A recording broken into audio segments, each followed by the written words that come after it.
Portions of KDKR's daily programming do not necessarily reflect the views of the management or staff. Prudent Money with Bob Brooks is sponsored by the Prudent Money Foundation on 91.3. So how do we misthink money? Today we're going to take a look. Stay tuned for Prudent Money.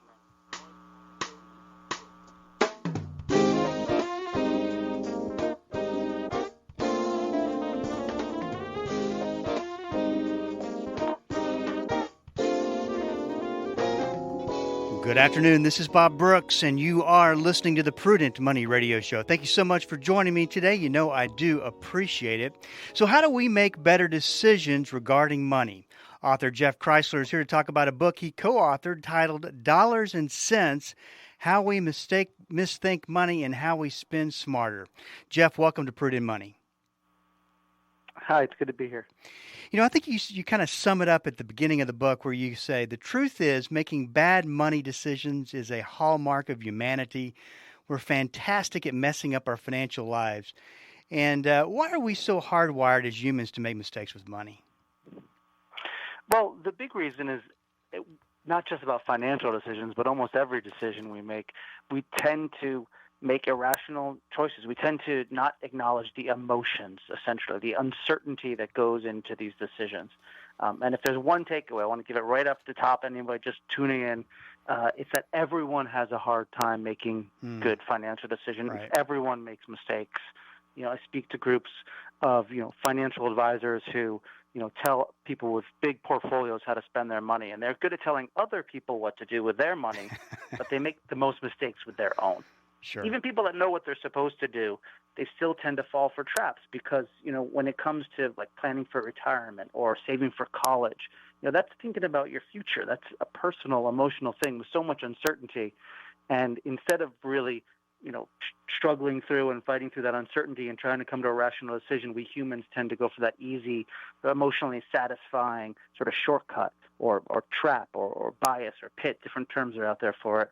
That make us feel like we're making the right decision, even if we're not actually doing that. One of the things you point out in the book, to correct this misthinking about money, the go-to answer to the problem is always financial education or financial literacy. Yet, that is far from the message of your book. What is it that you want to teach the reader? I want the reader to understand that there are mistakes that we make that have to do with human nature. And we can't change human nature. But if we understand our human nature and why we make certain mistakes, then we can use our human nature to get ourselves and our family and our friends or clients to better outcomes. We can use our human nature for our own good instead of having our human nature used against us. And I find that much about financial literacy, and I don't want to paint the whole thing with a bad picture. There's some good points, but much of traditional financial literature is trying to change people's human nature, trying to make someone who doesn't save and doesn't think about the future on a daily basis, make that person into someone who does, right? Change who they are, instead of creating systems where we use our human flaws to get to better outcomes, right? Instead of making it, so that things like saving are done automatically, continuing to force us to go against like what our emotions and our human nature tell us to do. So the big takeaway is, everyone makes mistakes. It's human nature, and let's look at what each of the readers does that is a rational mistake, and then find ways to create systems so you get to better choices and better outcomes. Yeah, I think it comes down to know thyself and what our tendencies are. And really, and this is what I really like about the book, is that it teaches you to view money from a different lens and teaches you to be a better decision maker. And the truth is, and I think you'll agree, Jeff, we are really, we already said this actually, but we really are pretty bad decision makers when it comes down to it. Yeah, absolutely. And, that's, again, I'll drop it after, but that's okay. So many people have like a shame around making poor financial decisions. We don't talk about financial decision making. We don't talk about money really, or if we do, it's about how much you earn and spend, not how much you save and invest. Because there is a shame. We feel like everyone else knows what they're doing. And the truth is that that's not true, right? That not everyone knows what they're doing. So, we tend to make a ton of mistakes, whether it's falling for sales or failing to save, or it's buying brand names, or, it's falling for flowery language. I mean, there's a whole list of things that we cover in the book, and there are even more that are out there and being studied by great folks across the industry and out around the world. But there are so many traps. Some of them are things we set for ourselves, and some of them are things that are set for us by marketers, people that are trying to separate us from our money. I'm glad that you do point that out, because it's funny. Anytime that I talk to somebody, they act as if they're the only people who are behind for retirement, or they're the only one that made the mistake. And I mean, I know myself. I think back to starting in my 20s, how many mistakes that I made, and how many mistakes that I still make. And I talk about these things on the radio, so it is human nature. Yeah. Well, you write about casinos and bad financial decision making. Talk about the example of casinos and bad decision making when it comes to money. Well, a casino is rife with all sorts of opportunities to make bad decisions, intentionally so. I mean, casino designers are some of the great psychologists of our time. You go in there and it doesn't feel like you're spending money, right? You get little plastic chips. It's a game you're playing with your money. One of the principles we talk about, and I think affects a lot of people, is something called the pain of paying. How when we pay for something, it stimulates the same region of our brain as physical pain. Now, what that should do in a normal environment is it should make you stop and think, is this a good decision, right? You put your hand on the stove, that pain makes you look at your hand and stop and think, is that what I should do? You break your leg, that pain makes you think, oh, I should go to a doctor. So money, when you hand over cash, it's a painful experience. What a casino does is they go to the other extreme. It's not cash, it's not checks or credit cards or even Apple Pay. It's a little plastic coin, right? A little red plastic coin that's $50 or $10. And so it doesn't even feel like we're paying money. It feels like we're playing a game. And that's a positive, fun thing. It's the opposite of pain. So we tend to fall into a trap where we stop thinking, is this a good decision? Now, I should say, for people that are able to control themselves, going and having fun and deciding I have this budget to spend at a casino, I don't want to, suggest that people should sit at the blackjack table and think about their retirement every time they bet or try to double down. But for those that aren't conscious that this is what's happening, you need to understand that that's the trap that you could fall into. Jeff, so that's one example. Go ahead. They change the environment, right? There's no clocks, there's a lot of sound, there's free drinks, and we know how alcohol, changes our decision-making skills. Everything about a casino is designed to sort of get us feel like we're not spending money even as we are. Jeff is co-author of a great book called Dollars and Cents, How We Misthink Money and How to Spend Smarter. If you want more information about Jeff, you can go to his website, www.jeffkreisler.com. That last name spelled Kreisler. Jeff, opportunity cost is a concept that most people can relate to, yet we often don't consider it when we spend money, and you write it should be an important part of the decision-making process. Talk about that. Sure. Well, if we were perfectly rational people, perfectly economically rational people, every financial decision you're supposed to weigh the opportunity costs. And what that is basically what else you could do with that money you're about to spend now or any time in the future. And, Susie Orman's classic "Don't buy your $5 latte every day" is because the opportunity cost, from her perspective, is you could put that in a interest-bearing account and retire by the time you're 23 or whatever. First of all, in my opinion, get the latte, enjoy your life. But she's onto something that's money you could spend doing something else. And that's how we should think about financial decisions, right? We're going to buy maybe a new car. We should think about what else we could do with the money. But the truth is we don't, right? That's just too hard to think about. Like, what could you spend money on now or any time in the future? That's impossibly challenging. That's just overwhelming. So we fall for shortcuts. And the truth is, it's not like we even come close to thinking about the opportunity costs. My co-author, Dan Ariely, who's a wonderful, brilliant man, everyone, listeners should check him out. He took some students of his, graduate students, to a Honda dealership, and he asked people at the Honda dealership, hey, you're about to spend $30,000 on a Honda. What else could you spend that on? Right? Essentially saying, what's the opportunity cost of this purchase? People couldn't answer at all. They kept pushing them. What else could you spend $30,000 on? What else? And they couldn't answer. And finally, people would say, well, if I don't spend $30,000 on a Honda, I could spend $30,000 on a Toyota. Now, that's not a different choice, right? That's not the opportunity. That's a different brand, but it's still the car. People can't get out of their own head to think about what are the opportunity costs, right? They didn't think, oh, that's, a few nice vacations with my family. That's maybe retiring a half a year earlier. That's a couple items out of a fancy hotel minibar, right? They couldn't think about what else 30 grand could be. And that's what we should do. But of course we're not. As I said at the top, we're human. So what ends up happening, instead of doing that really hard, heavy cognitive thinking, that heavy, like imagining everything else you could spend money on, we fall for the easy traps, right? We fall for the sale prices. We fall for, all sorts of, whether, again, it's marketing gimmicks or things we do to ourselves. And that opportunity cost, it's like, again, to the pain of paying I mentioned. The pain of paying, when you feel that pain, is a moment when you should stop and think of the opportunity cost. What else I could be doing?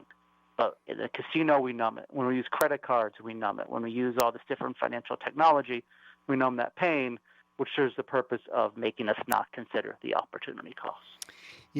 Jeff, I love the story about JCPenney's CEO, Ron Johnson. I remember this campaign deciding to get rid of the bargains and price everything fairly. What was it about the consumer and spending decisions that he missed, creating a really negative consumer reaction? Yeah, that's the story of Ron Johnson getting hired at JCPenney is a great one because, JCPenney, for listeners who might not know, their whole business model was essentially having a ton overpriced items on the retail list, but then a ton of sales, whether it was something online or at the store or things at checkout. And so everything was always, there's a sale available.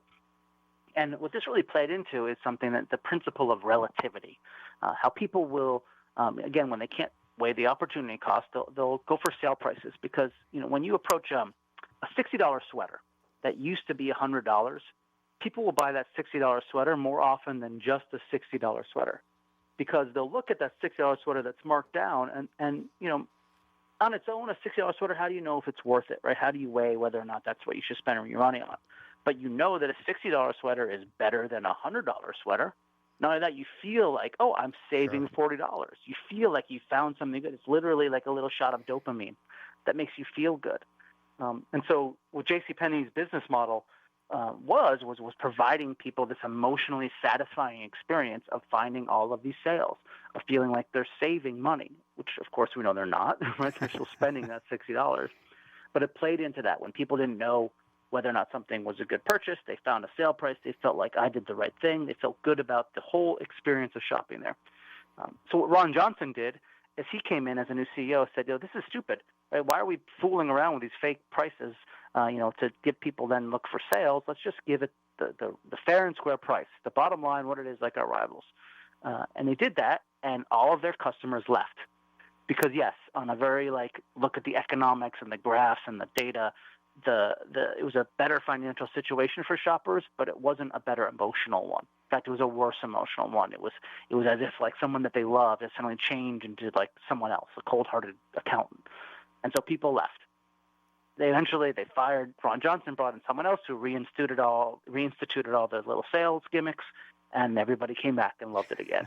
And it just goes to show again how much emotion plays into our financial decisions. Right? I bet if you looked at a shopping cart of someone going to JCPenney during the sale gimmicky time, they probably will spend more than someone during the fair and square pricing because they'll miss a sale price or whatever. But the experience for them, the emotion, was a lot stronger and more positive because of that relativity, because of the sale prices.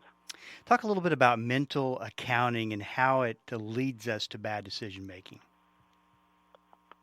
Sure. Mental accounting is really interesting because what it is it shows how, depending on how we think about the source or use of the money, we treat it differently. One of the easiest examples I give people is if you were to get from your job a year-end bonus of $12,000 versus a one-year raise of $1,000 a month, you spend that money very differently. Right? In the first case, this bonus, right? It feels like it's extra money. It's a winning. It's a lottery. It's a special thing you've got. And people tend to spend the $12,000 bonus on luxury items. They splurge, maybe go on a vacation, buy something nice.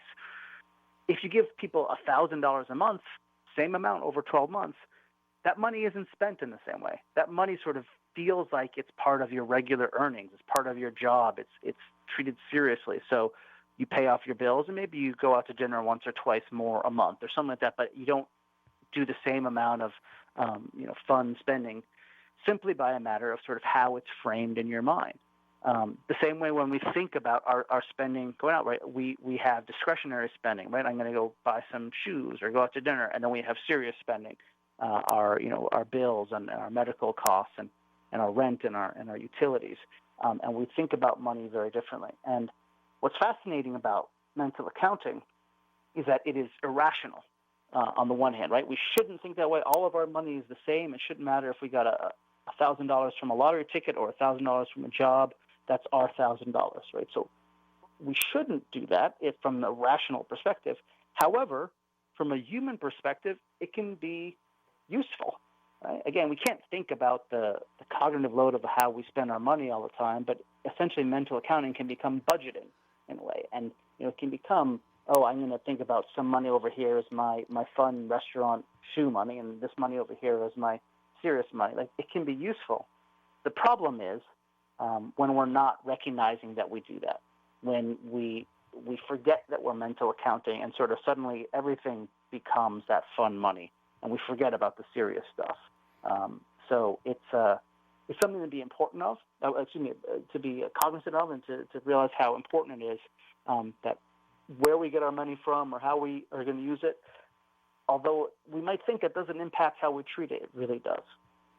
This is Bob Brooks, and you are listening to the Prudent Money Radio Show.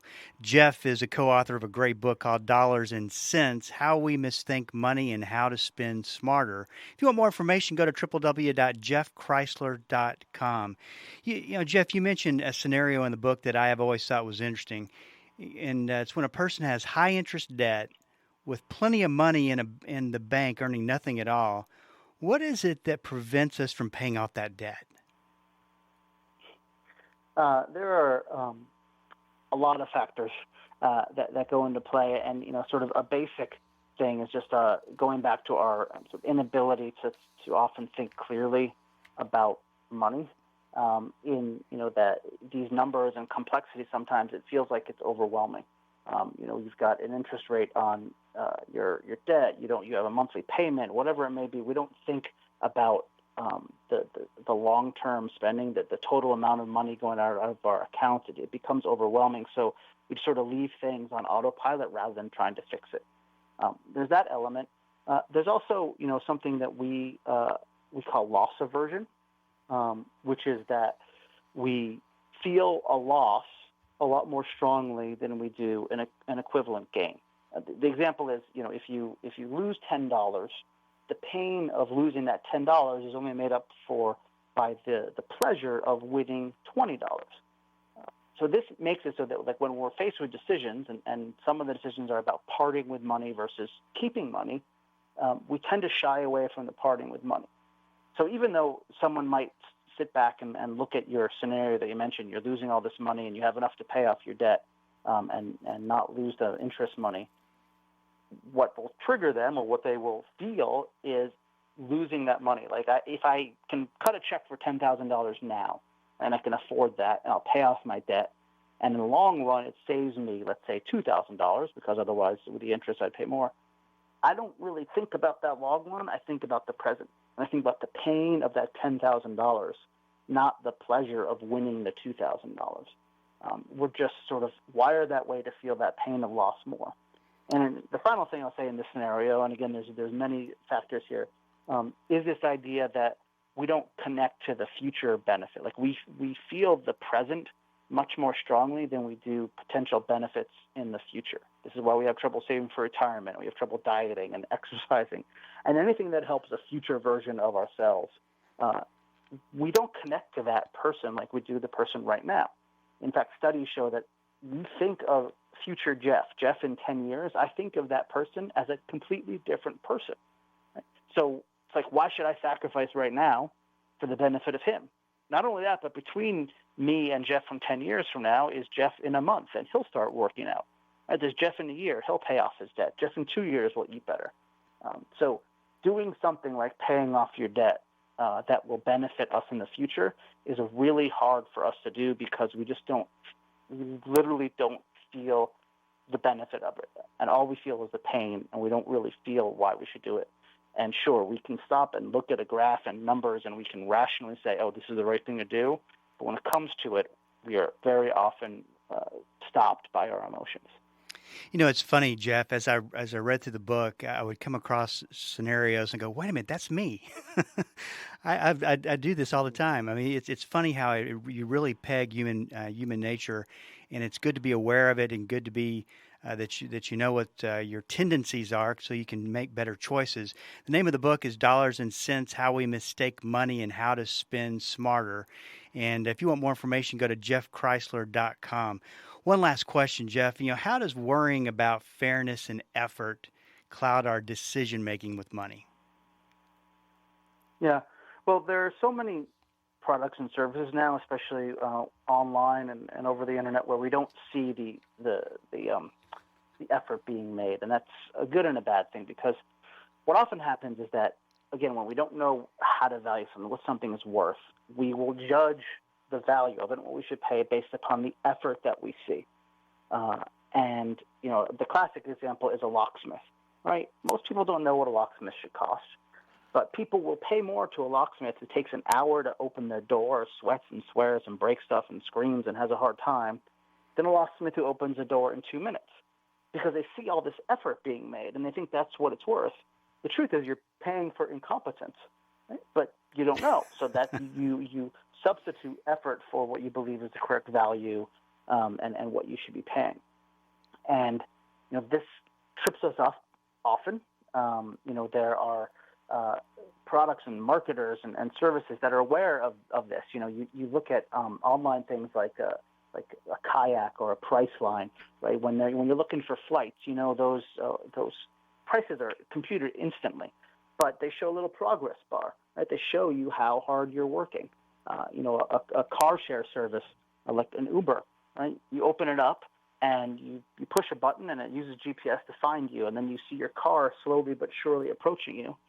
And study after study show when we are waiting for something, if we see the progress that's being made, if we see the effort, the work that's going in, we feel like we're waiting for less time. Right? The wait seems shorter, the value seems higher, because we're seeing this effort. So this is something that we want to be aware of as we approach things with flowery language or things that really overstate how hard it was to create something. Now, at the same time, for businesses that, again, are going maybe selling something online and people don't see the work, they have to show their effort somehow. So, it's not always bad, but it's something that on both sides of the exchange people should be aware of, that in the absence of other measures, people will judge based on what they think the effort is that's gone on to it, right? Once again, the name cooking a meal or go ahead. Once again, the name of the book is Dollars and Cents: How We Misthink Money and How to Spend Smarter. Jeff, so glad you got that you came on the program. We really appreciate your time today. Thank you so much. Dollars and Cents: How We Mistake Money and How to Spend Smarter. And this is a great book. It really talks about a lot of how we're wired. And I think once you realize that, what our tendencies are, you make better decisions. And over and over and over throughout the book is one thing we talk about all the time. You got to be able to control emotion when you make decisions. That's how we get ourselves in trouble, when we make decisions through the lens of emotion. Once again, if you want more information in that book, www.jeffkreisler.com, spelled Kreisler. This is Bob Brooks. If you got a question for me, please go to the website, because we are all out of time. Till we do meet again next time, keep the faith and have a great rest of the day.